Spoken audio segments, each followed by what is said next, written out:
નિર્ણય એકચ્યુઅલી કર્યો તો છે, પણ એમાં એકચ્યુઅલી એવું થયું કે આટલી બધી પબ્લિકમાં બધાનો અલગ અલગ અભિપ્રાય હતો. બધા અમારા કોંગ્રેસના નેતાઓ પણ આવ્યા હતા, આગેવાનો, અને ભાજપના પણ ઘણા બધા આગેવાન નેતાઓ અહીં આવ્યા હતા. અને ઘણા બધા આવી પણ નથી શક્યા અમુક, કેમ કે અચાનક આ પ્રોગ્રામ અમે અચાનક નક્કી કર્યો, કેમ કે કાલ સાંજે નક્કી કર્યો ને આજે પ્રોગ્રામ હતો, એટલે ઘણા બધા આવી પણ નથી શક્યા.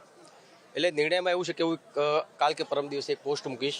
એ પોસ્ટમાં જે બી કોમેન્ટો આવશે, જે અમારા ઠાકોર સમાજ અથવા તો દરેક સમાજના જે મારા ચાહકો છે કે મારા એ બધા લોકોની કોમેન્ટ જોઈશ. કોમેન્ટ જોઈને પછી એ લોકો શું કહેવા માગે છે, કેમ કે અત્યારે આ વસ્તુ કરવાની જ હતી અમે અહીંયા, પણ થોડુંક આ વધારે ભીડના એના કારણે આ વસ્તુ થઈ ના શકી. તો કાલ કે પરમ દિવસે પોસ્ટ મૂકીશ હું, ને પોસ્ટમાં જે કોમેન્ટ આવશે એ લોકો શું કહેવા માગે છે કે મારે આગળ શું કરવું જોઈએ.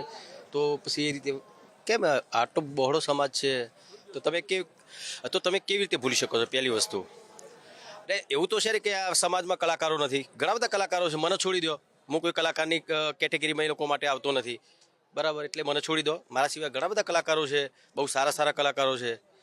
તો એ લોકો પણ ધ્યાનમાં ના આવે તો ખબર નહીં. મને મોદી સાહેબને મને ઓળખે છે 2007થી, એમને ખબર છે કે વિક્રમ ઠાકોર કોણ છે, આ લોકોને ખબર નહીં, એટલે નવાઈની વસ્તુ કહેવાય. હા, એકવાર એવું થયેલું, ગૌરવ પુરસ્કાર મને ગુજરાત દિવસ હતો, એ દિવસે મને રૂપાણી સાહેબના હાથે મને મળ્યો હતો.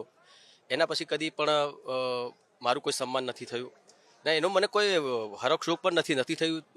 જગદીશભાઈ કીધું કે ભાઈ 30 વર્ષથી આવું થઈ રહ્યું છે, એટલે મને 30 વર્ષની મને ખબર નહીં, પણ એ વર્ષોથી રાજકારણમાં છે તો એમને વધારે ખબર હશે કે કેટલા સમયથી આ વસ્તુ થઈ રહી છે. લોકો કહે છે, હું નથી કીધું, મેં કીધું નથી, લોકો કહે છે કે મનુભાઈ ને એ લોકો બધું કંઈ કરતા હોય છે, મને એટલી ખબર નથી.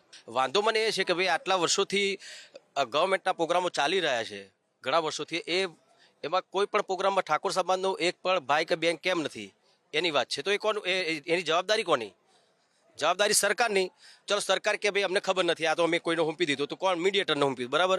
તો મીડિયેટરને હુંપી દો તો તમારે એટલું બી ધ્યાન રાખવું છે કે કોણ કોણ કલાકાર આવે છે. નથી નાખ્યું તો ભાઈ મીડિયેટરને હવે ખબર તો પડી ને, હવે તો તમને ખબર પડી છે કે ભાઈ આ બધું થઈ રહ્યું છે. તો તમે એ લોકોને તમે ટકોર કરો કે તમારે જે નિર્ણય લેવો હોય એ લોકો માટે લે, કેમ કે આવું ને આવું થતું રહેશે તો આગળ જતાં સરકારને પણ નુકસાન થઈ શકે છે. હા, એ જ વસ્તુ હું તમને કહું છું. એ જ વસ્તુ તમે અત્યારે જાહેરમાં આવીને કીધું હોત, કોઈ બી તમારા નેતાને અહીંયા બોલાવીને મોકલીને વાત કરી હતી કે ભાઈ મુખ્યમંત્રી સાહેબ જોડે તમારું અને તમારા આપણા ઠાકોર સમાજના બીજા કલાકારો જે ઠાકોર સમાજના નથી, બીજી જ્ઞાતિના છે, એમનું આપણે બધા સન્માન કરીશું. મેં કીધું મારું સન્માન કરવાની કંઈ જરૂર નથી.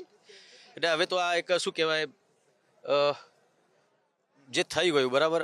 હવે તો ફોર્માલિટીની વાત થઈ, એટલે તો હવે કોઈ મતલબ નહીં. પણ આગળ જતાં તમારે ધ્યાન રાખવું જોઈએ. પણ એ બી કેવું હતું, તમે અહીં સેટ ઉપર આવીને બધાની સામે કીધું હોત તો મને પર્સનલી તમે કહો તો એનો કોઈ પડઘો પડવાનો નથી, બરાબર?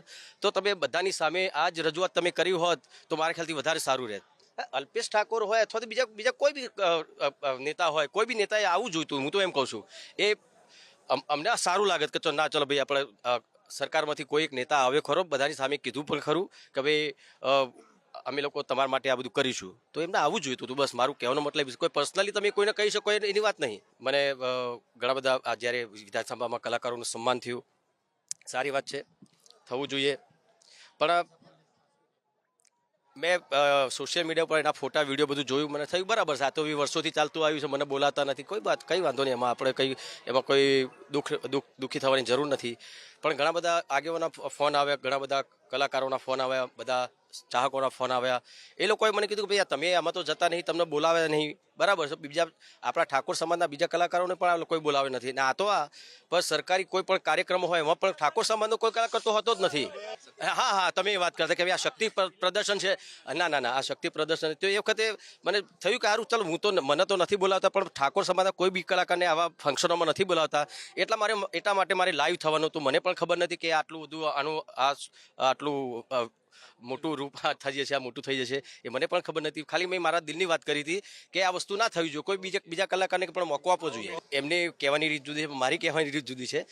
કલાકારની કોઈ જ્ઞાતિ નથી હોતી, એમણે કીધું, સરસ કીધું. તો હું એમ જ કહું છું, કલાકારની જ્ઞાતિ નથી હોતી તો ઠાકોર સમાજના કલાકારને તમે તમારાથી દૂર કેમ રાખો છો? અને એને તમારી જોડે લઈ લો તો એની જ્ઞાતિ પણ નહીં હોય.